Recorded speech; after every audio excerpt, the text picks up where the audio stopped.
Hello everyone, this is Fantasy-esque and welcome back to Lakeburg Legacies. When we left off in the previous episode, we saw the introduction of the Ashdown family with a mean miner in Theodora Ashdown, who is our newest Mason, and her very depressive husband, Douglas, who is currently unemployed because he seems to have some lofty aspirations as to his potential in life, and we do not have any of the facilities available in Lakeburg right now to give him that. I mean, he wants to be a blacksmith or a taster or an assassin.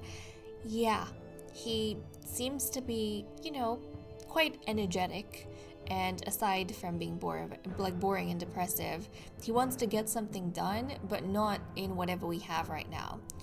Who knows? He might be inspired at some point to actually participate in life in Lakeburg, and, he might find an interest in one of these other industries, but for now, he's kind of happy to stay at home while his very noble wife goes out and works the stone at the mason's workshop.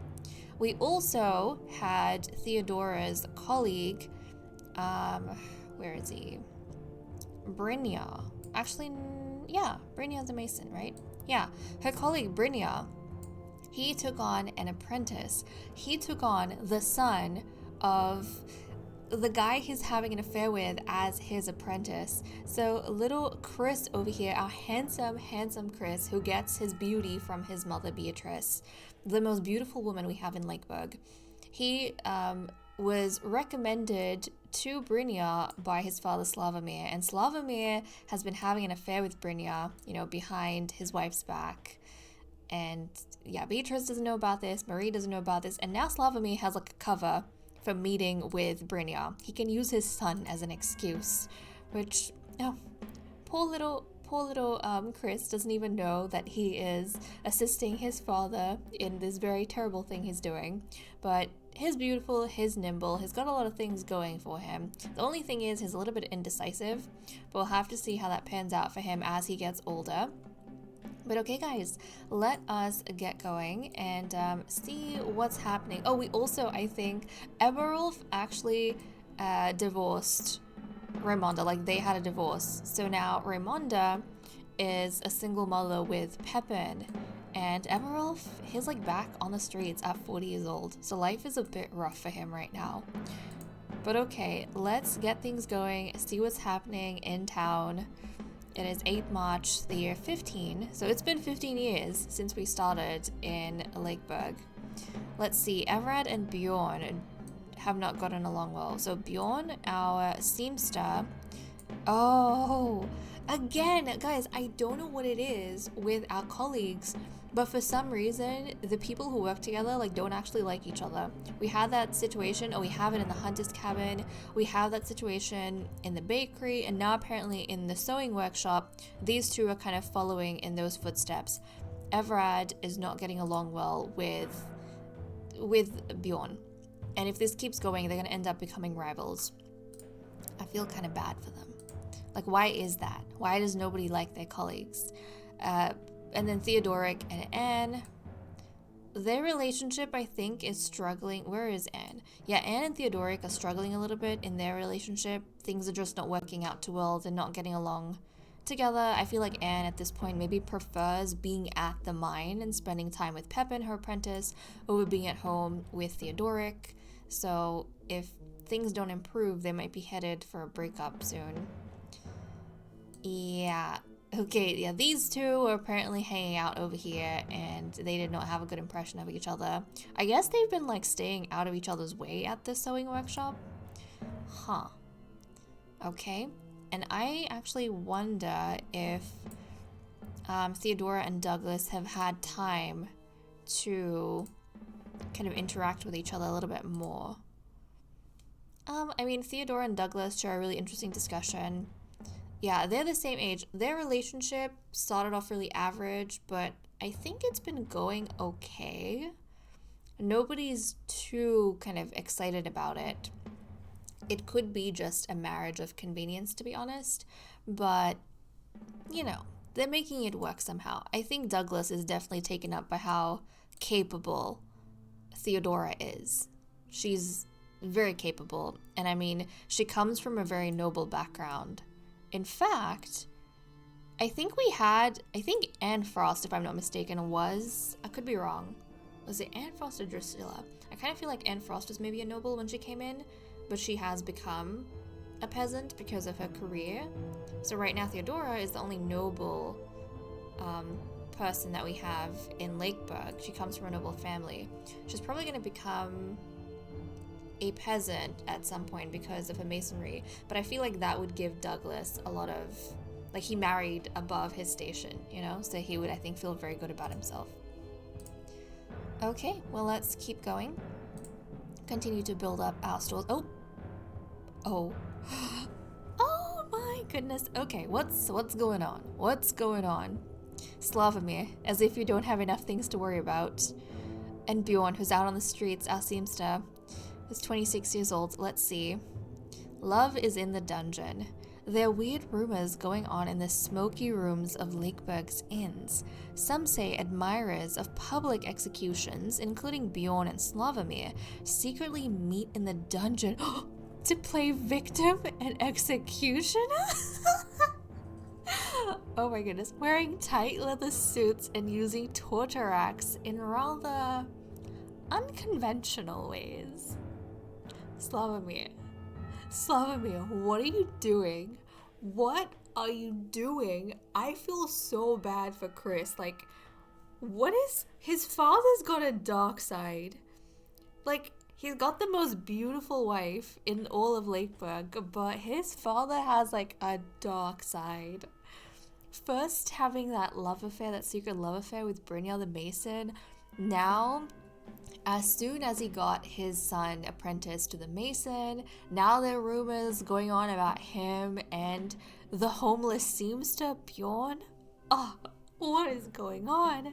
Okay, we could encourage them to show themselves. And everyone gets 10. What does that even mean? Everyone gets 10 morale, and Slavomir gets the hardworking trait. We can exile them all now, and then everyone is kind of grateful to be rid of these two, but then we lose Bjorn and Slavomir. Obviously, I'm not going to want to lose them. Oh, well, I'm assuming, these are rumors, guys. These are rumors. So obviously, Slavomir already has a reputation at this point. Maybe people like misconstruing his relationship with Brynjar the Mason, and they're mistaking Brynjar for Bjorn, and all of this like drama, like the rumors are going on. But obviously we're gonna encourage, I'm assuming this means they're showing themselves and clearing the rumors, clarifying the rumors, that there's nothing of the sort. So yeah, we're gonna go ahead and do that. Why not use such, wait, what? Unbridled creativity. After all, these citizens aren't hurting anyone, right? Well, apart from themselves. But it's not that bad, according to them. No doubt this kind of practice will add a little flair to the sometimes gloomy life of the average Lakeburg citizen. Wait, what? What do you mean? Slavomir, are you and Bjorn actually, playing love games in the dungeon? You're actually role-playing in the dungeons? What have you gotten yourself into? And they're actually like talking about it and promoting it. They're like, hey, nothing's wrong with that. We're just spicing up our love lives. Oh, okay. Yes, master. What is going on with these guys? Slavomir looked, when I first brought him in, he's like 30 years old. He's a 30-year-old hunter. But he's always like hunting for love. When I first brought him in, he looked so unassuming. I did not expect him to be caught up in all of these kind of things. Like, look at him. He has all of the best traits too. He's romantic, he's energetic, he's hardworking, and he's nimble. Like, he's kind of perfect when you think about it. And I did not think he would have this many things going on, but apparently he does. So, okay, Everard, yeah, I think we established that the seamsters don't like each other. And then Theodoric and Anne, their relationship, we talked about it, isn't going too well. But then we had that. We can barter a little bit. We can give some of our leather for gold. We'll go and do that. None of our stores are doing okay. Like, our granary is doing okay. We don't have anything that's like, bursting at the seams just yet. Okay, well, we'll keep going. we'll keep going. What is this? Oh, oh, oh. So Theodora and Brynja have met each other. So Brynja, the mason, and Theodora. Oh, my goodness. And then the two masons. Look, they also are not impressed with one another, which means at some point their relationship's probably not going to be good. Guys, I don't know what it is. Every single industry we have with like two workers, they all dislike each other. No one actually is making friends at work. What is going on? No one's making friends at work. And then let's see, Loop and Colette, they're in a loveless marriage. Oh no, yeah, Loop and Colette are in a loveless marriage. So is Anne, or so are Anne and Theodoric. They're in a loveless marriage, so they haven't been able to kind of pick things up, unfortunately. But we can build another building. Okay, what are the options? We can build a fisherman's hut or a forge.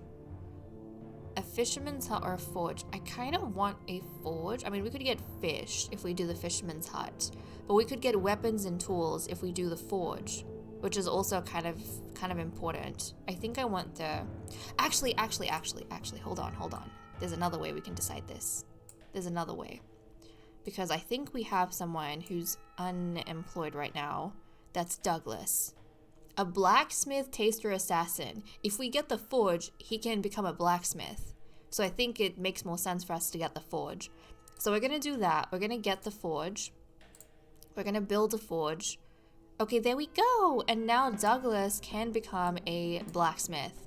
And he is going to be happy. Good to know. But he needs like more wood to become a blacksmith. And we don't have any wood right now. But that's okay. Because, everyone will get to work. We'll get more wood. We'll make it multi-purpose so we can make a little bit more of the weapons. Oh, sorry, the tools. And then we'll improve working conditions. So hopefully he feels a little bit better. But okay, and now we can do recruitment as well. So let's go ahead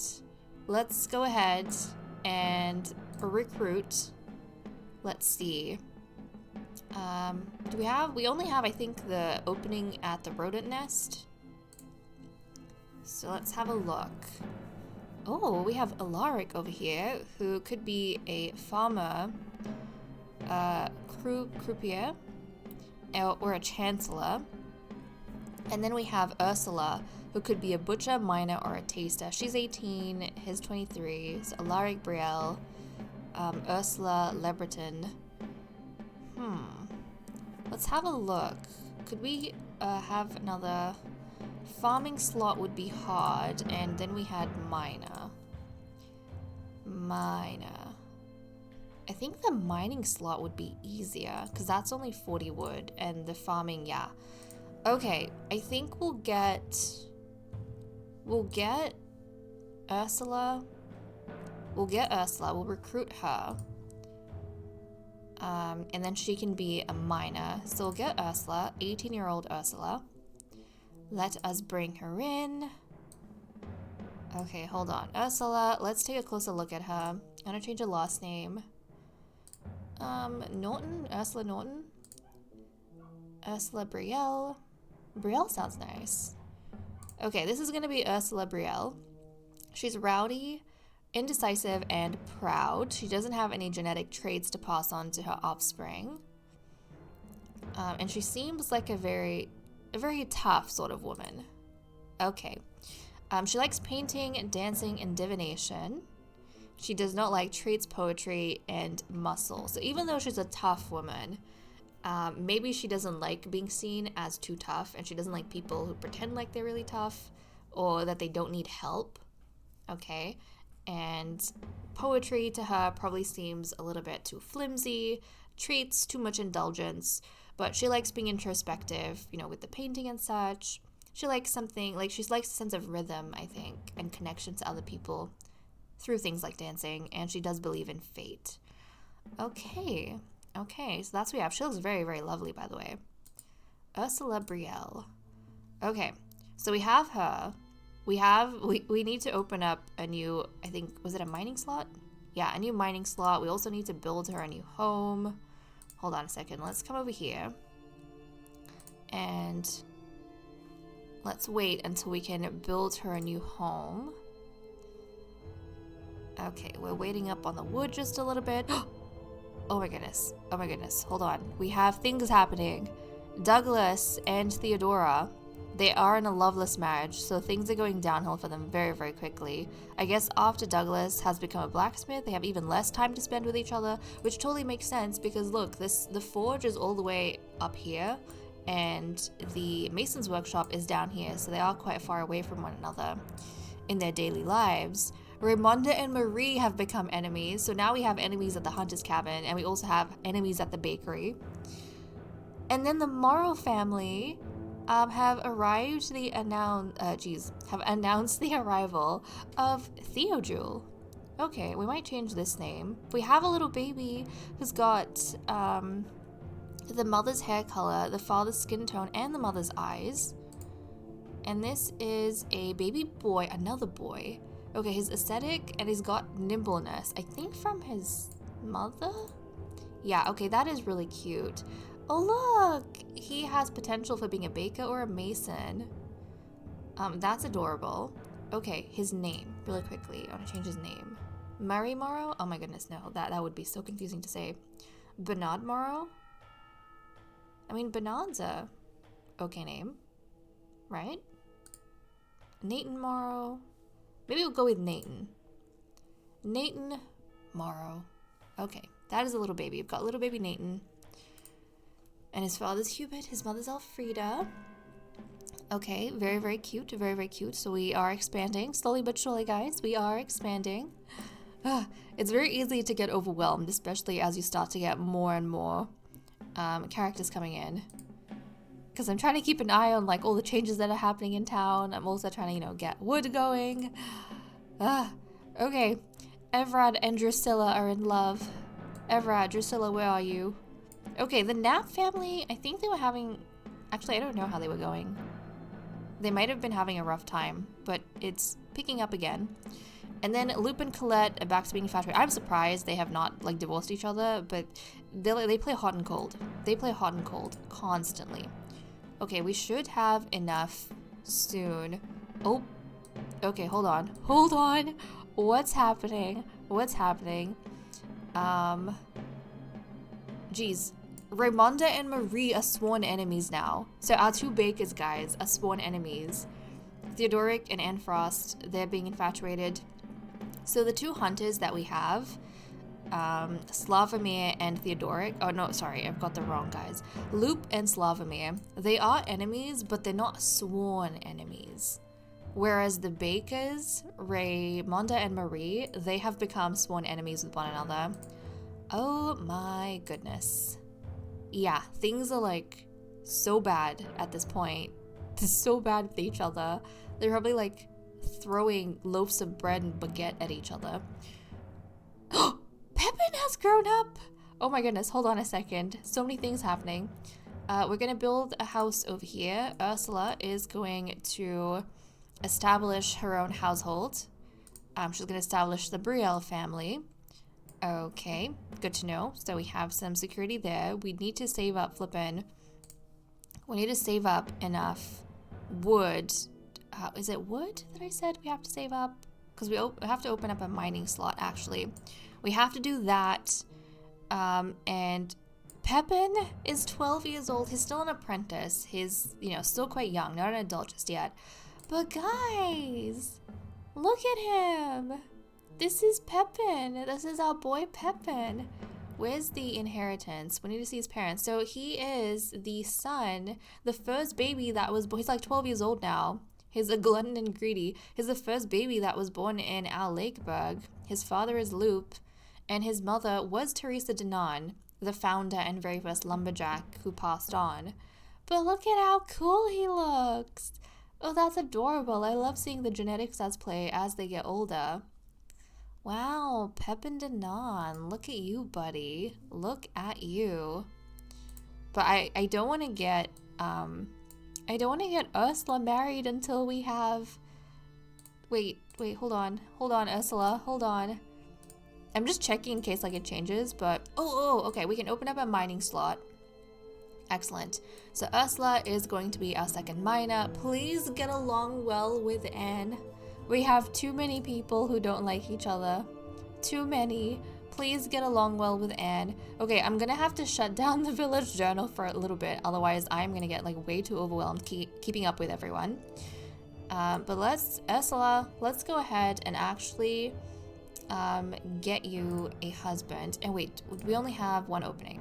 It's at the rodent nest. So Rat King would be great. But it's okay, we'll work through it. Let's see.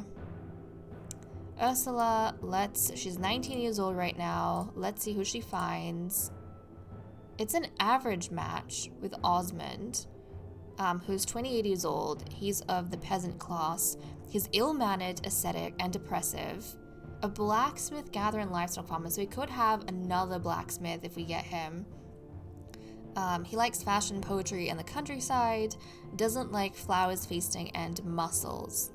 Okay, so, I mean, they have something they agree on and something they disagree on, so it's kind of balanced. They both seem like very social people. So let's go on a date and see how this pans out. So we'll start off with a boat ride on the lake. We can say flowers are pointless or relish in the latest rumors circulating Lakeburg. We're gonna focus on the rumors. Osmond dislikes talking about people who are not there to hear it. So much for Ursula. Okay, well, let's go for a stroll by moonlight. The gargantuan display of food at the last banquet was simply disgusting, or criticize Lakeburg's countryside. We're gonna criticize the countryside. Wait, what? Osmond finds the countryside absolutely charming. Ursula should have chosen his topic more wisely. And then they're having a drink. Let's see, we can talk about the latest clothing trends, or we can be direct. Poetry is a waste of time. We're gonna say poetry is a waste of time. Are you gonna kiss me or what? Well, being blunt is not going to win Osmond's heart. Was that a fail? It's a fail! Okay, well that failed. I guess she's just being a little bit picky and maybe difficult. Okay, we have another average match. This is Lysander. He's 21 years old. He's hardworking, a glutton, and devout, so he has like a better personality than the other guy. He's also a little bit social. And let's see, he has potential for being competent miner and farmer. These two, which we kind of have.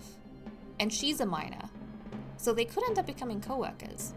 Okay, well, he likes fashion, treats in silver and gold, and then he dislikes dueling, feasting, and public executions. So they have something to contend on, a topic. We'll see how that goes.